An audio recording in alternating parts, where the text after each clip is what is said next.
Hello and welcome to my Tour Divide Day 13 update. I guess the breaking news for today is, yes, I have actually had a haircut, but that's not what you're here for. So over to the dots, let's see what's been going on. So it looks like Ulrich has made his move and is going for the win. He got ahead of Eustus yesterday, who has been experiencing some problems over the last sort of day or so, and Ulrich is just motoring at the moment. He's even caught up with Michael's dot. Well, he caught Mike's dot in Pie Town. So I know Mike stopped at Pie Town in 2016. He got there just after the shop had shut. So basically, Pie Town is a bit pretty much. I mean, the town is pushing it. It's a village, if that, a hamlet. But there is a pie shop on this Highway 60, which is quite famous, and they do massive pies. And yeah, I believe Mike got there in 2016, managed to get a pie just before last orders. So he stopped for a bit. Ulrich looks like he's caught him. He looks like the pie shop is actually on the highway. I suspect he's stopped at Toaster House. So Toaster House is so this is on the Continental Divide hiking trail. So Toaster House is kind of like a hostel place. Where you can resupply, basically get water. I think there may be some food available. Basically, it's kind of like a serve yourself. There's not really anyone there, and you just leave a donation. So it looks like Ulrich has stopped there, but he's really been pushing hard. It's midnight now, so I suspect he's probably just having a little bit of a rest there. I mean, I'd speculate that that's probably going to be one of his last rests. The border is within range now, so in theory it would be possible to ride through all the way to the border and the finish of the Tour Divide in Antelope Wells. We'll see how that plays out tomorrow, but at the moment Ulrich's made quite a big gap. So he is now, let's call that 2,398 miles, and Eustus is 2,340, so 60-mile gap. That looks quite substantial. If I'm honest, I didn't think Ulrich would shut down the gap to Mike, but it just goes to show he's really has pushed on and finished strong. Maybe he's been playing it smarter the last few days. He did say a few days ago on his Instagram he was just trying to leave a little something back to sort of use in the last few days, and it looks like we're seeing that come to fruition now. Eustus has been having some issues though. His bike's been playing up a little bit, and I think the frustration is getting into him now. So let's have a little look at the Instagram of Ulrich and then hear from Eustus. So this is this is Ulrich's Instagram. So as you can see, the big headwind through the desert. But he seems to be kind of doing okay, just buying everything at this stage. I mean, you can't eat enough. It's hot again, probably getting on towards 40 degrees. Long straight roads. So yeah, it's not necessarily an easy way to finish, and sometimes hitting these straight roads, like flatter sections after the hills, like gives your body a little bit of a shock. Let's hear what he has to say. So, hello everyone. The last 24 or 36 hours were quite interesting. I was waiting for a silent moment to tell you a few stories, but actually there is no silent moment. So it's headwind all the day, and I was excited enough to check the forecast for the next days. So until the finish line, massive headwind. So yeah, headwind all the way, which just makes his ride even more impressive, catching up with Mike's dot there. And I would have thought, I mean, looking at the way he's riding, it looks like he is racing Mike's dot to the finish. And it's an impressive ride. If he gets ahead of that record and beats the record, given the conditions they've had, especially as a first-time rider, that is mightily impressive. So yeah, good on you, Ulrich. There, I still do have a little question mark about his rear tyre. Still does look like there's not much tread on there. But we'll see. He seems to have got away with it so far. This has only got one substantial off-road section, which is the Hilar Forest. Thanks to everyone who corrected me on my pronunciations. So if we have a little look at Rider GPS. So this is Grant's. Pie Town sits on this highway here.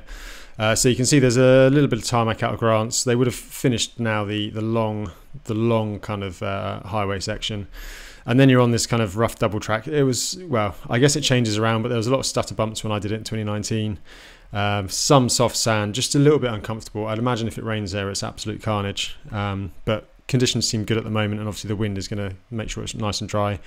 Pie Town is just here on this junction, so you can see now we're not talking like serious climbs. They're just kind of long drags more than anything. It'll feel pretty flat compared to what they've been through the last couple of days. So Pie Town, the Pioneer, is on this junction. Let me see if I can get the let's get the little Google man up and see if we can see the Pioneer. So Pioneer Homestead, just drop him in there, and there we go. That is the Pioneer. So that is the pie shop that is so famous on the Tour Divide, and that's where a lot of the riders will be looking forward to just getting their pie. And to be honest, there's not an awful lot else in this town, as you can see. It's basically just, you know, a kind of a town you pass through. There is also Toaster House, which I think Ulrich stopped at. I'm not sure if that will show up on here. No, but the Toaster House is the hostel I mentioned. So yeah, it looks like Ulrich stopped there. Justinus will probably also find it shut, so he'll probably have to go to Toaster House, and then they're progressing on into the Gila, which is kind of the last real. I mean, it doesn't look much on the map, but those climbs are short and steep, and you know, it does really get to you after well, the best part of 2 weeks riding the Tour Divide. But I'll dig into the details a little bit more shortly. Let's have a little look and see. I've got a few messages from Justinus. Like I said, he's been having issues. He's just, I don't know, I think it's getting to him a little bit. So this was him on the road earlier. And as you can see, not really much now. Dropping down into the valley in the desert. Not much around, as you see. We're on the road. Now at this point of the race, your mind probably does start to wonder. So he did send me a message. So he stopped. You may remember he stopped yesterday, kind of in a bit of a random spot. Basically, his gears have been playing up again. So you remember, where would it have been? It would have been back in Yellowstone. He had to go to Jackson and get some new batteries for his SRAM Axis. I think he thinks it may have been a rear mech problem rather than batteries. I think he's kind of kicking himself that he didn't get a new rear mech, because it has now stopped working again, and well, he has got gears, but he shifts by kicking the gear. He can go into an easy gear while moving along just by smashing it with his ankle, and then he has to stop and pull the mech down physically to get it into a harder gear. So he's getting very frustrated, and I think he's just feeling frustrated that every time he gets a lead or gets in a position where he can do well, some kind of mechanical happens. So the latest problem he's had, his pedals now. This is never gonna end.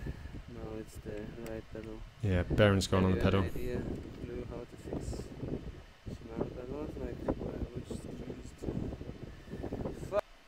So yeah, you can just hear the frustration in his voice now, and to be honest, I get the feeling Justinus knows the race is away from him. I really feel for the guy. You know, his races are not over, but I mean, he's been taken out of contention by quite a few mechanical issues, which he must be getting really frustrated about. So I think maybe his mind is gone now, in terms of trying to race Ulrich to the finish, and Ulrich seems to be, you know, on the opposite end of the spectrum now. He's on a high and feeling really motivated. So yeah, so we'll see how that plays out. But I'm feeling quite sorry for Justinus at the moment. But yeah, very impressed by Ulrich. While I'm here, I'll just say about Holyfat. Obviously, they've been supporting this with their nut butter bars and nut butter sachets. So yeah, they've got a little offer on, and I got a little discount in the description below, and they are also shipping to Australia now as well. A few people have asked about that, so yeah, you can get that sent to Australia. So big shout out to Holyfat for supporting this. So that's what's happening at the front of the race at the moment. Let's see what is going on further back. Joe Nation making steady time. I mean, he's he could potentially still, if Eustus is having issues, he could still potentially close in Eustus. I think Eustus is probably in survival mode now, unfortunately. And then we've got our big chase group. So Stephen Uric, he's in 4th now. And Steve Halligan, what a stunning ride from Steve. He really has kind of come back strong. He's got ahead of Lael's time, so he's on a kind of 15 and a half day pace at the moment, which is amazing, really, considering the setbacks he had early on and the conditions. I mean, all of these riders, this has been such a strong edition of Tour Divide, because the first part of this race, the conditions were pretty bad and not really conducive to fast times. Chris Burkhardt, he's still up there. Maybe he's not been sleeping very much overall, so maybe that is starting to catch up with him. You can see, I mean, we talked about this right from day one, are you going too hard too early, rest versus riding. See people like Joe Nation riding strong now. Steve Halligan had his issues, was forced to rest, so he's coming through strong. Chris Burkhardt's really been pushing the sleep. Is he now fading? We'll see how it goes, but either way, he's still doing an excellent ride and is bang on that kind of 15 and a half day pace.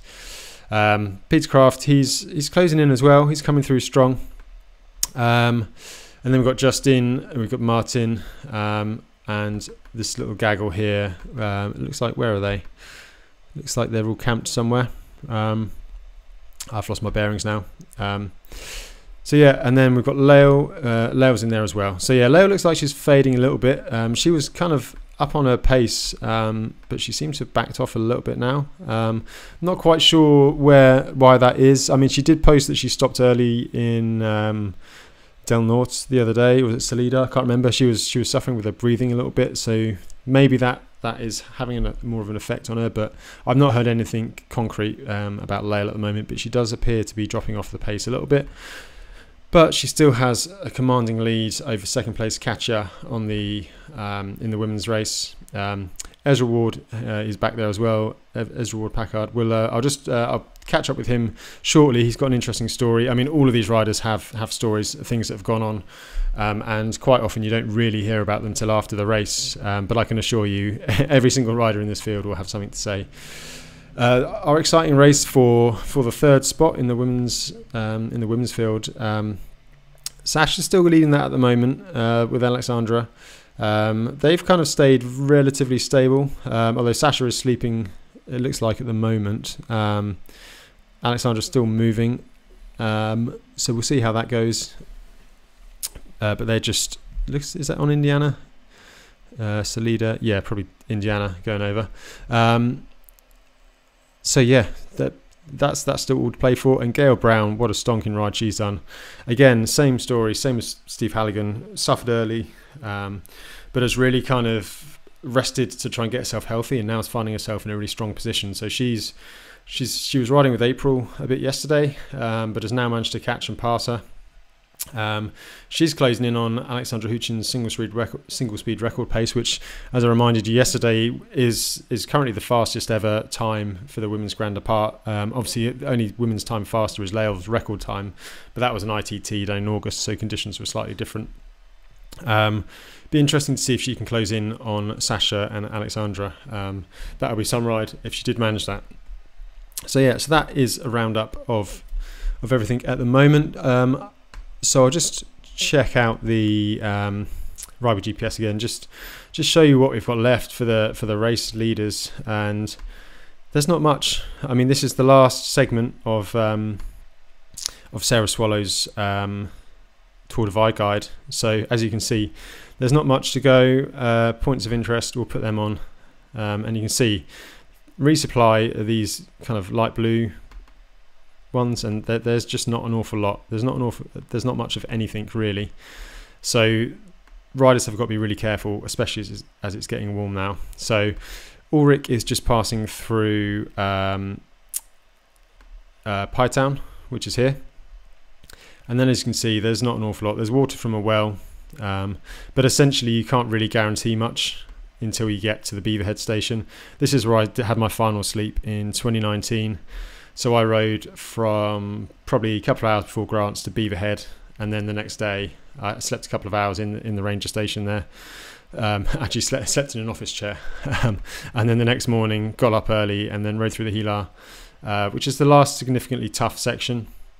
And then you're dropping down into Silver City, which is the last proper town en route.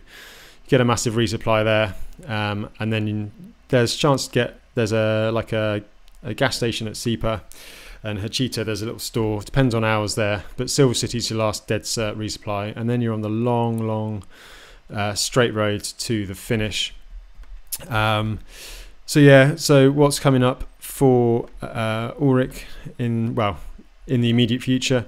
It's basically a lot of dirt roads. So once you pass through Pie Town, you're riding through. It's a pretty spectacular place. So you can see fairly fast rolling. So it was dry when I was there, but it's getting slightly overcast. So that was quite nice after the heat of the day.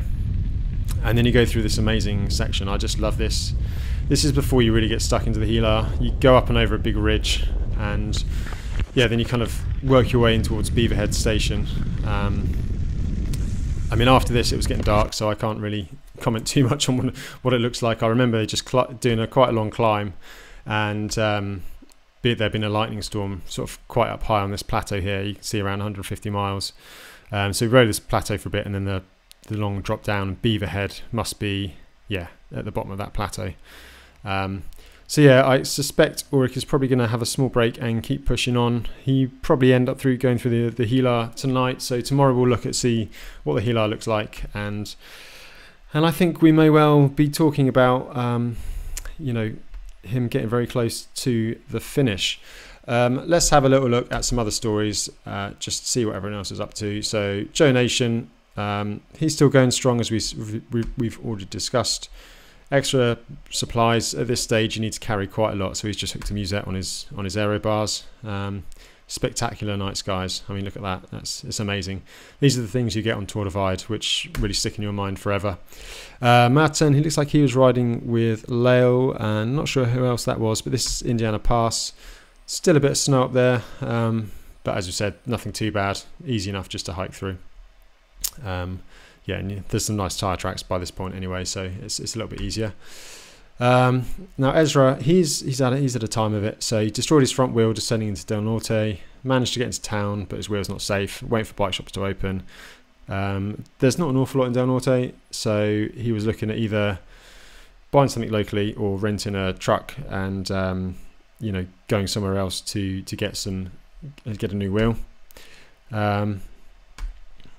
So yeah, it looks like he ended up getting a U-Haul.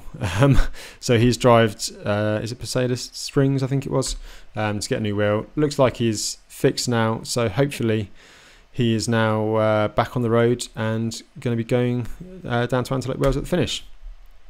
Another little update. So April, this is still in Colorado, but it just looks spectacular. So this is South Park Basin. Thanks to everyone who helped me with the name. And yeah, I really enjoyed this section of the ride.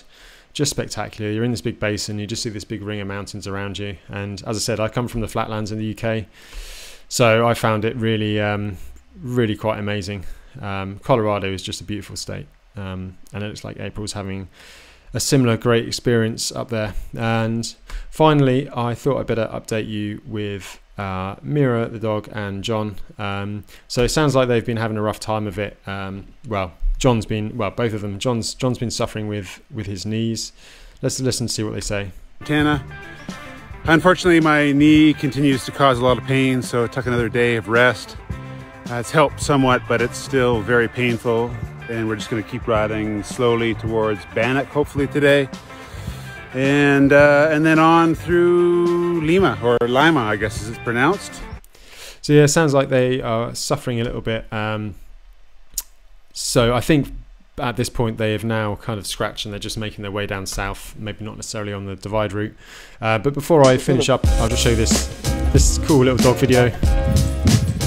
We're on dog cam. This is Butts cabbing. This has been probably the first night, and yeah, GoPro on mirror, saying hello to everyone, and yeah, it's just quite a nice little video to end this this update on. So thank you very much again, as always, for watching and tuning in. I think we might well have a winner tomorrow.